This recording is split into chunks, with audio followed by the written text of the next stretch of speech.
প্রধানমন্ত্রী মৌলভীবাজার ও শ্রীমঙ্গল যাচ্ছেন আগামীকাল। সীমান্তের শূন্যরেখায় দুর্বিষহ জীবন কাটাচ্ছেন আটকে পড়ারা। 10 জেলায় হবে রেল সংযোগ, ঢাকা মানিকগঞ্জ রুটে কমিউটার ট্রেন চালু।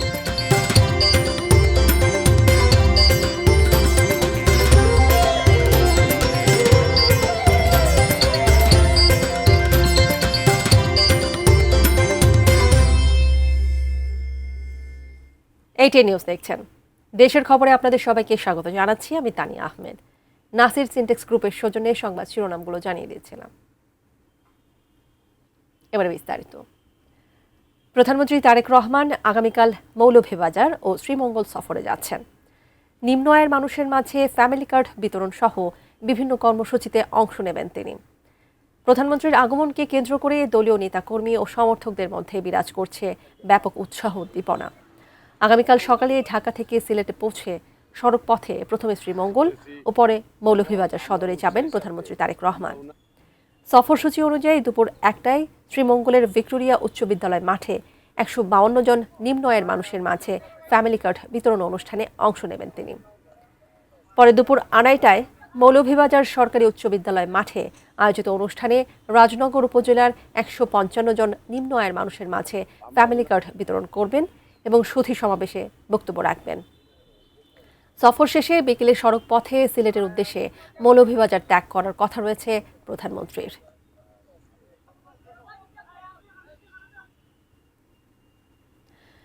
রাজশাহীর সবচেয়ে বড় আম বাজার বানেশ্বর হাট পরিদর্শন করেছেন বাংলাদেশে নিযুক্ত মার্কিন রাষ্ট্রদূত ব্রেন্ট ক্রিস্টেনসেন। সকাল 9টার দিকে তিনি বানেশ্বর হাটে যান। রাষ্ট্রদূত হাটে বিক্রি হওয়া বিভিন্ন জাতের আম সম্পর্কে খোঁজ খবর নেন এবং ব্যবসায়ী ও চাষিদের সঙ্গে কথা বলেন। পরে তিনি আম খেয়ে তার স্বাদ নেন। এই সময় তার সঙ্গে দূতাবাসের কর্মকর্তারা উপস্থিত ছিলেন। পরে রাষ্ট্রদূত ব্রেন্ট ক্রিস্টেনসেন বলেন, রাজশাহীর আম অসাধারণ, তবে সেখানে হিমসাগরের অপ্রতুলতার কথাও জানান তিনি। তিনি বলেন, যুক্তরাষ্ট্রে আম পাওয়া যায়, তবে তা এত তাজা নয়।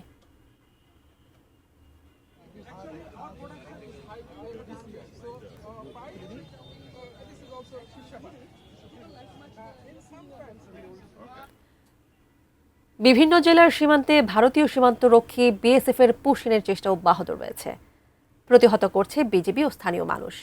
তবে সমাধান না মেলায় দুর্বিষহ জীবন কাটছে জিরো পয়েন্টে নারী শিশু সহ আটকে পড়াদের। এদিকে পুশিনের সহায়তা করার অভিযোগে চাঁপাইনবাবগঞ্জে 7 জনকে গ্রেফতার করা হয়েছে। প্রতিনিধিদের তথ্য ছবিতে ডেস্ক রিপোর্ট। সোমবার রাতে চাঁপাইনবাবগঞ্জের রোকনপুর বিওপির কাছে এক নারীকে বাংলাদেশের ভূখণ্ডে ঠেলে পাঠানোর চেষ্টা চালায় বিএসএফ। বিজিবি ও স্থানীয়দের প্রতিরোধের মুখে অবশেষে তাকে ফিরিয়ে নিতে বাধ্য হয় বিএসএফ। এদিকে গোমস্তাপুর থানা ভারপ্রাপ্ত কর্মকর্তা নূরে আলম জানান, পুশিনে সহায়তা করার অপরাধে 7 জনকে গ্রেপ্তার করা হয়েছে। বিজিবি আমাদের হাতে দিয়েছে 4 জন, আমরা ধরেছি 3 জন একই ঘটনায়। মোট তাহলে 7 জন গ্রেপ্তার। মোট মামলা রুজু করে তারা পুশিনে সহায়তাকারী। সোমবার দিবাগত রাত 11টার দিকে জামালপুরের দেওয়ানগঞ্জের মধ্যেরচর সীমান্ত দিয়ে এক যুবককে বাংলাদেশে ঠেলে পাঠানোর চেষ্টা করে বিএসএফ। বিষয়টি জানাজানি হলে বিজিবি ও স্থানীয় এলাকাবাসী রুখে দেয়। ওই যুবক বর্তমানে 0 পয়েন্টে অবস্থান করছে। সোমবার তাকে বাংলাদেশে আশ্বাস দিতেছে না, ভারত আশ্বাস দিতে না। মানে লোকটা এখন 2 দেশের চাপে আছে, তার সারা শরীরে কিন্তু আপনার পুরো ঝুঁক। এগুলা ভারতের পানি ডোবা জায়গা, তো এগুলাতে কিন্তু প্রচুর পরিমাণ ঝুঁক থাকে চেনাদের। এদিকে কুড়িগ্রামের রৌমারী সীমান্তে শূন্য রেখায় টানা 2 দিন ধরে আটকে আছেন সুমি বেলাল দম্পতি ও তাদের 2 শিশু সন্তান সহ 9 জন। বিএসএফ এর পুশিনের চেষ্টা বিজিবি প্রতিহত করায় খোলা আকাশের নিচে মানবেত জীবন কাটছে তাদের। কুষ্টিয়া দৌলতপুর সীমান্তে কয়েকদিনের উত্তেজনার পর বর্তমানে পরিস্থিতি শান্ত রয়েছে। Saikat Dasgupta, desk report, ATN news. চাঁপাইনবাবগঞ্জের গোমস্তাপুর উপজেলার রোকনপুর সীমান্তে বিএসএফ এর পুশিনের চেষ্টা ব্যর্থ করে দিয়েছে বিজিবি ও স্থানীয় জনতা। পুশিনের সহায়তার অভিযোগে গ্রেফতার করা হয়েছে 7 জনকে। এ বিষয়ে চাঁপাইনবাবগঞ্জ সীমান্ত এলাকা থেকে বিস্তারিত জানিয়েছেন প্রতিনিধি মোহাম্মদ নাদিম হোসেন।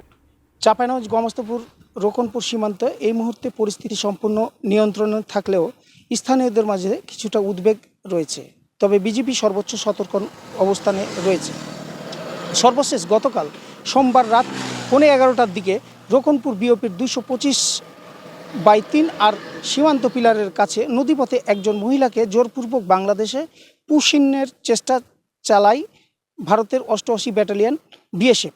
তবে সীমান্তে দায়িত্বরত বিজিপি টহল দল স্থানীয়দের সহায়তায় তাৎক্ষণিকভাবে প্রতিরোধ গড়ে তুললে বিএসএফ ওই মহিলাকে ভারতের অভ্যন্তরে ফিরিয়ে নিয়ে যেতে বাধ্য হয়। আপনাকে আরও একটি বিষয় জানিয়ে রাখি, এই পুশিনের চেষ্টার পিছনে একটি স্থানীয় দালাল চক্র কাজ করছে। গমাস্তপুর থানার ভারপ্রাপ্ত কর্মকর্তা ওসি নুরে আলম আমাদের নিশ্চিত করেছেন যে পুশিনের সহায়তার অভিযোগে এ পর্যন্ত মোট 7 জনকে গ্রেপ্তার করা হয়েছে। সীমান্ত জুড়ে সার্বক্ষণিক টহল ও গোয়েন্দা নজরদারি জোরদার করা হয়েছে। একই সাথে স্থানীয়দের সচেতন করতে বিজেপির পক্ষ থেকে নিয়মিত মাইকিং ও সচেতনামূলক সভা করা হচ্ছে। গত শুক্রবার দিবাগত রাতে এই রকনপুর সীমান্ত দিয়েই 2 জন পুরুষ, 8 জন নারী এবং 5 জন শিশুসহ মোট 15 জনকে পুশিনের চেষ্টা করা হয়েছিল। এছাড়াও গত 4 জুন বাঙ্গাবাড়ি সীমান্তেও একইভাবে ফ্লাড লাইট নিভিয়ে এবং কাঁটাতারের গেট খুলে 28 জনকে পুশিনের চেষ্টা চালানো হয়, যা বিজেপির কড়া নজরদারিতে ব্যর্থ হয়েছে। চাঁপাইনবাবগঞ্জ সীমান্ত এলাকা থেকে এই ছিল আমার কাছে সর্বশেষ। রেল সংযোগ না থাকা 10 জেলায় সরকার রেল সেবা চালু করবে বলে জানিয়েছেন সড়ক পরিবহন ও সেতুমন্ত্রী শেখ রবিউল আলম। এই লক্ষ্যে সমন্বিত প্রকল্প নেওয়া হবে বলেও জানান তিনি। দুপুরে সচিবালয়ে সাংবাদিকদের ব্রিফিংয়ে তিনি জানান, ঢাকা মানিকগঞ্জ কমিউটার ট্রেন চালুর সিদ্ধান্ত নেওয়া হয়েছে। এছাড়া সময় বাঁচাতে রেল যোগাযোগে কর্ড লাইন করার পরিকল্পনা নিয়েছে সরকার। মন্ত্রী বলেন, মহাখালী, সায়দাবাদ ও গাবতলী বাস টার্মিনালগুলোকে অস্থায়ীভাবে সরিয়ে সড়কে শৃঙ্খলা ফেরানো হবে। পর্যায়ক্রমে বাস টার্মিনালগুলোকে স্থায়ীভাবে সরিয়ে নেওয়া হবে বলেও জানান তিনি। এই মুহূর্তে বাংলাদেশে 49টি জেলা আপনার রেল যোগাযোগের সাথে যুক্ত আছে।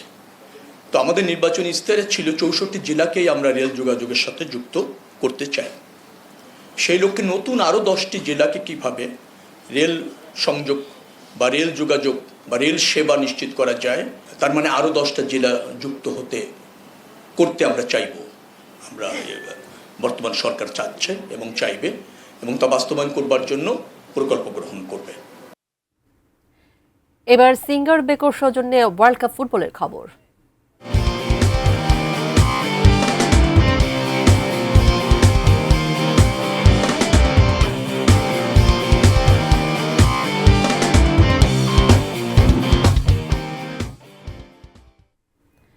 বিশ্বকাপে কাঁপছে বিশ্ব, সেই জ্বরে আচ্ছন্ন বাংলাদেশের ফুটবল প্রেমীরাও।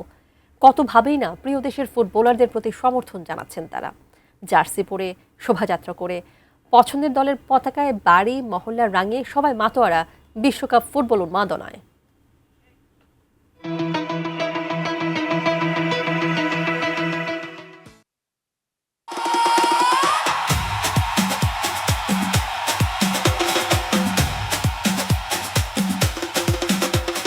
জয়পুরহাটের আর্জেন্টিনা ভক্ত মেহেদী হাসান দলের জন্য ব্যতিক্রমী ভালোবাসার প্রকাশ ঘটিয়েছেন। জয়পুরহাট সদর উপজেলার আউশগাড়া গ্রামে তার পুরো বাড়িটি রাঙিয়ে তুলেছেন আর্জেন্টিনার পতাকার আদলে। বাড়ির দেয়ালে হাসছেন ফুটবলের greatest all time Lionel Messi. বাড়ির প্রবেশপথে সারি সারি আকাশী নীল ও সাদা পতাকা যেন সাদর আমন্ত্রণ জানাচ্ছে আলবি সেলেস্তে সমর্থকদের। আমরা সবাই মোটামুটি এই আর্জেন্টিনাকে ভালোবাসি। বিভিন্নভাবে পতাকা তৈরি করা হয়েছে এবং মেহেদী হাসানই এর প্রধান উদ্ভাবক। আমাদেরও ভালো লাগছে, আমরা দূর থেকে আসছি। আমরা আশা করছি 2026 ওয়ার্ল্ড কাপটা আর্জেন্টিনাই নেবে। মেসি ভক্ত মেহেদী হাসান ঘোষণা দিয়েছেন, আর্জেন্টিনা এবার বিশ্বকাপ জিতলে খাসি জবাই করে উৎসব হবে। আমার হাজবেন্ড যেরকম একটা উদ্যোগ নিছে, তো আর্জেন্টিনার পাগল ভক্তরা এরকম কাজ করে, তো আমার কাছে ভালো লাগছে যে এরকম একটা কাজ করছে।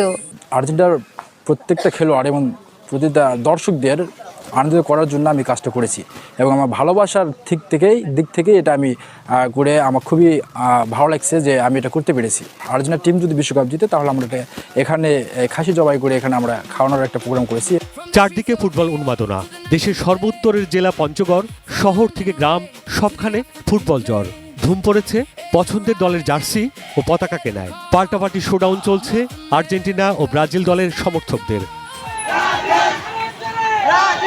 আগেরবার তুলনায় এবারে জার্সি আরো ভালো বিক্রি হচ্ছে এবং ব্রাজিল আর্জেন্টিনা দুজনের সাপোর্টের পঞ্চগড় অনেক বেশি। প্রিয় দলের জার্সি পরে পতাকা হাতে নেচে গিয়ে কেউ করছেন মোটরসাইকেল শোভাযাত্রা, নেচে গিয়ে উৎসবমুখর করছেন অলিগলি। নিজ দলের সমর্থনে কেউ কেউ আবার জড়িয়ে পড়ছেন মধুর বিতর্কে। জন্মের পর থেকে আর্জেন্টিনাকে সাপোর্ট করি, আমার মেসির খেলা অনেক ভালো লাগে। আর্জেন্টিনা। তোমার আপু?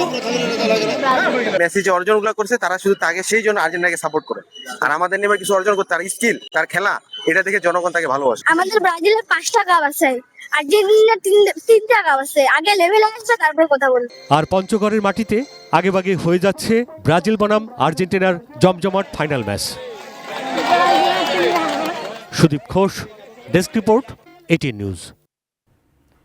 এবারে দেশের খবরে নিয়ে নিচ্ছে একটা বিরতি, এরপর জানিয়ে ফিরছি। ফতুল্লার পাগলায় পিলারের নিচ থেকে মাটি কাটা বন্ধ করল জেলা প্রশাসন। এবং চিকিৎসা নিতে নিজেই হাসপাতালে হাজির আহত হনুমান।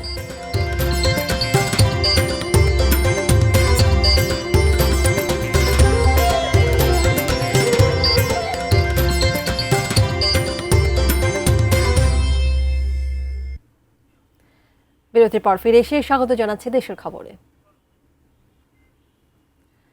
ঢাকা যশোর খুলনা রেল সড়কের ফতুল্লার আলীগঞ্জের পাগলা এলাকায় পদ্মা সেতুর 5টি পিলারের নিচ থেকে মাটি কেটে নিচ্ছিল প্রভাবশালী মহল। রেল চলাচল হয়ে উঠেছিল ঝুঁকিপূর্ণ। অবশেষে স্থানীয় বাসিন্দাদের দাবির প্রেক্ষিতে মাটি কাটা বন্ধ করল জেলা প্রশাসন। নারায়ণগঞ্জ প্রতিনিধি আব্দুস সালামের তথ্য ছবিতে ডেস্ক রিপোর্ট। নারায়ণগঞ্জে পদ্মা সেতুর রেল লাইনের পিলারের নিচে মাটি কেটে নিচ্ছিল একটি চক্র। সৈলা কৈরা এলাকায় পদ্মা রেল সেতুর 85 নম্বর পিলারের গোড়া থেকে 89 নম্বর পিলার পর্যন্ত মাটি কেটে নেওয়া হয়েছে। পিলারগুলোর নিচে থেকে কোথাও প্রায় 5 ফুট, আবার কোথাও 3 ফুট গভীর মাটি কাটা হয়েছে। সাধারণত একটি উড়াল সেতুর একটি পিলার থেকে আরেকটি পিলারের দূরত্ব 30 মিটার থেকে 35 মিটার, অর্থাৎ 5টি পিলারের প্রায় 459 ফুট বা 175 মিটার এলাকা থেকে মাটি কেটে নিয়েছে দুর্বৃত্তরা। একটি গুরুত্বপূর্ণ জাতীয় অবকাঠামোর নিচ থেকে মাটি কেটে নেওয়ার মারাত্মক ঝুঁকিতে পড়তে পারে রেল চলাচল। যে কোনো সময় বড় দুর্ঘটনা ঘটারও আশঙ্কা। এটার নিচে যদি এরকম ভাবে খাতা খন্ডল করে তা জিনিসটা তো এটা ওইটার উপরে বা ব্রিজটার উপরে একটা ঝামেলা পড়তে পারে। খোলা না করুক, কারণ অ্যাক্সিডেন্ট আর বলে আসে না। এখানে যে বড় যে ব্রিজটা হয়েছে, এখানে এর যাতে কোনো ক্ষতি না হয় এই বিষয়ে সরকার একটু নজরদারি রাখা উচিত। সম্প্রতি মাটি কেটে নেওয়ার ভিডিও সামাজিক যোগাযোগ মাধ্যমে ভাইরাল হয়। দেখা যায় পিলারের নিচ থেকে এক্সকাভেটর দিয়ে মাটি কেটে ড্রাম ট্রাকে করে নিয়ে যাওয়া হচ্ছে। ভিডিওটি ছড়িয়ে পড়ার পর নড়েচড়ে বসে প্রশাসন। জেলা প্রশাসক মাটি কাটা বন্ধ করে দেন। তো এটা এখন বন্ধ আছে এই পর্যায়ে, এবং আমরা রেলপথ মন্ত্রণালয়কে বিষয়টি অবহিত করেছি এবং রেলপথ মন্ত্রণালয় থেকে আমাদেরকে জানানো হয়েছে এ বিষয়ে তারা বিধিসম্মতভাবে বা বিধিগতভাবে তারা ব্যবস্থা নিচ্ছে। স্থানীয় নাগরিকদের প্রত্যাশা, দেশের একটি গুরুত্বপূর্ণ অবকাঠামো রক্ষায় কঠোর নিরাপত্তা ব্যবস্থা নেবে প্রশাসন। Saikat Dasgupta, desk report, ATN news.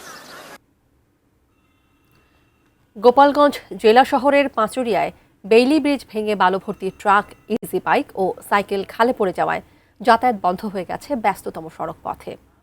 চরম ভোগান্তিতে দিন কাটছে এলাকাবাসীর। সকালে মেরামতকারী শ্রমিকরা জানান, আজকের মধ্যে তারা ভাঙা ব্রিজটি খুলে নিয়ে আগামীকাল থেকে পুনঃস্থাপন চেষ্টা করবেন। তবে মেরামত করা হলেও এর ওপর দিয়ে বেশি লোডের গাড়ি চলাচল ঝুঁকিপূর্ণ হবে বলেও জানান তারা। গত রোববার সকালে পুরাতন ও ঝুঁকিপূর্ণ বেইলি ব্রিজটিতে বালু ভর্তি একটি 10 চাকার ট্রাক শহরের দিক থেকে ঘোনাপাড়ার দিকে যাওয়ার সময় ব্রিজটি ভেঙে খালের মধ্যে পড়ে যায়। শহরের এই প্রধান সড়ক বন্ধ থাকায় এই রাস্তায় চলাচলকারীদের ভোগান্তি চরমে উঠেছে।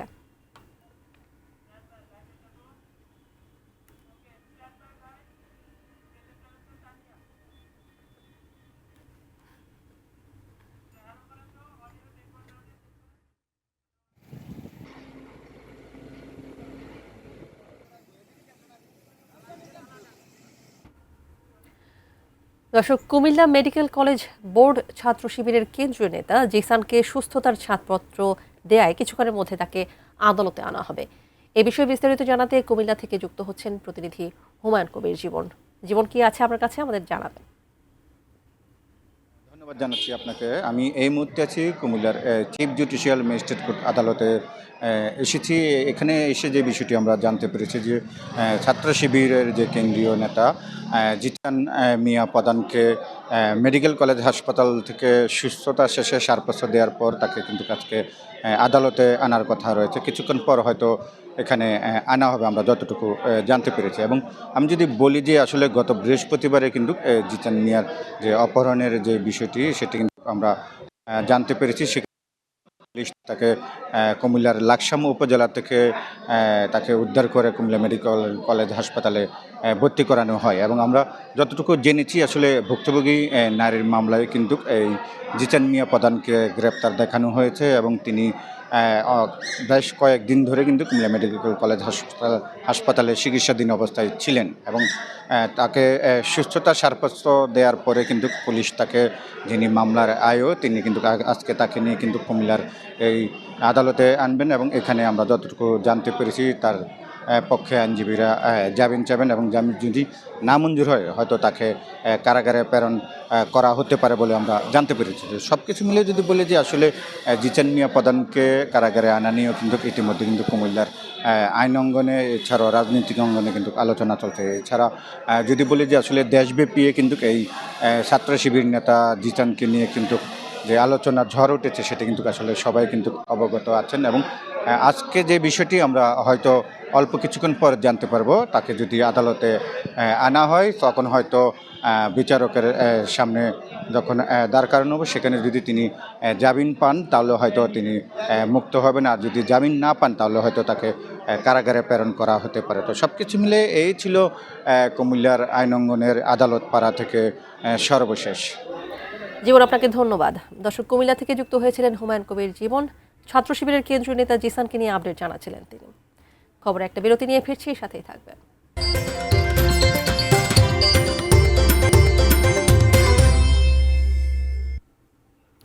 ফিরে এসে আবারও স্বাগত জানাচ্ছি দেশের খবরে। নড়াইলে টিকটক নিয়ে পারিবারিক কলহের জের ধরে স্ত্রীকে হত্যার পর তাকে আত্মহত্যার ঘটনা বলে সাজানোর অভিযোগ উঠেছে স্বামীর বিরুদ্ধে। সোমবার সকালে লোহাগড়া উপজেলার চর দীঘলিয়া গ্রামে এই ঘটনা ঘটে। রাতে পুলিশ অভিযুক্ত স্বামীকে আটক করে। পুলিশ জানায়, ঢাকায় পোশাক কারখানায় কাজের সূত্রে লিমন ও সুমনার পরিচয় হয়। 2021 সালে তারা বিয়ে করেন। এটি লিমনের দ্বিতীয় এবং সুমনার চতুর্থ বিয়ে। লিমনের অনুপস্থিতিতে সুমনা টিকটকে বিভিন্ন ভিডিও প্রকাশ করতেন। এ নিয়ে স্বামী স্ত্রীর মধ্যে পারিবারিক কলহ চলছিল। সোমবার বিষয়টি নিয়ে দুজনের মধ্যে আবারও বাকবিতণ্ডা হয়। এক পর্যায়ে লিমনের মারধরে সুমনা গুরুতর আহত হন। পরে তাকে শ্বাসরোধে হত্যা করে লিমন। হত্যার পর ঘটনাটি আত্মহত্যা হিসেবে দেখাতে মরদেহ ঘরের আড়ার সঙ্গে ওড়না পেঁচিয়ে ঝুলিয়ে রাখেন তিনি। পুলিশের প্রাথমিক জিজ্ঞাসাবাদে লিমন হত্যার কথা স্বীকার করেছেন।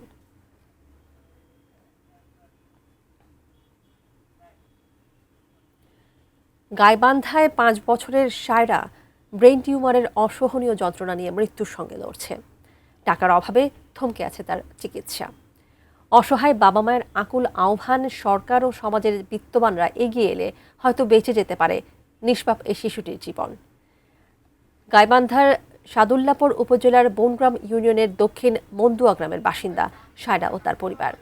সায়রার বাবা রাজমিস্ত্রি ও দিনমজুর আব্দুস সামাদ জানান, জন্মের কয়েক মাস পর মেয়ের চোখে ফোড়া দেখা দেয়। ধীরে ধীরে তা বড় হয়ে চোখ ঢেকে যায় এবং সেখান থেকে নিয়মিত রক্ত বের হতে থাকে।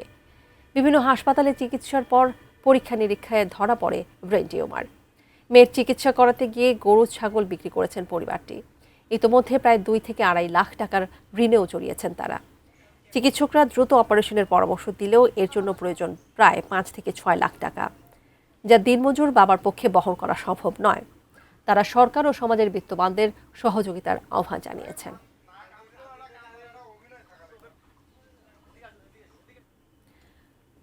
গত 3 দিন ধরে রাজবাড়ির পাংশা হামিদা ক্লিনিকে আসছে একটি হনুমান। কেউ আঘাত করে তার একটি হাত ভেঙে দিয়েছে। ধারণা করা হচ্ছে যন্ত্রণাকাতর হনুমানটি নিজেই ক্লিনিকটিতে আসছে চিকিৎসা নিতে। এতে বসে থাকছে দীর্ঘ সময়। সে আবেগঘন দৃশ্য দেখতে ভিড় করছেন রোগীর স্বজন ও আশপাশের মানুষ।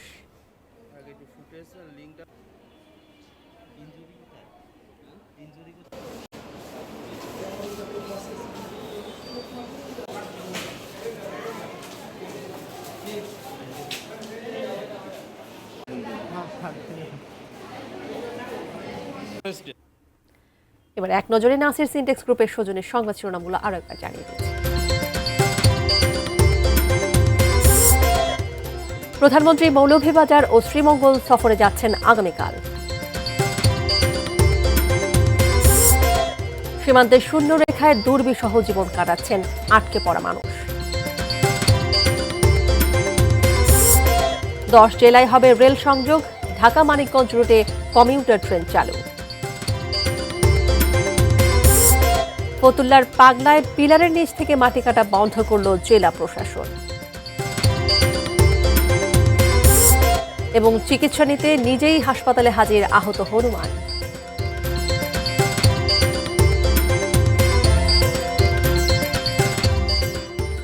এই ছিল দেশের খবর। ধন্যবাদ এতক্ষণ আমাদের সাথে থাকার জন্য।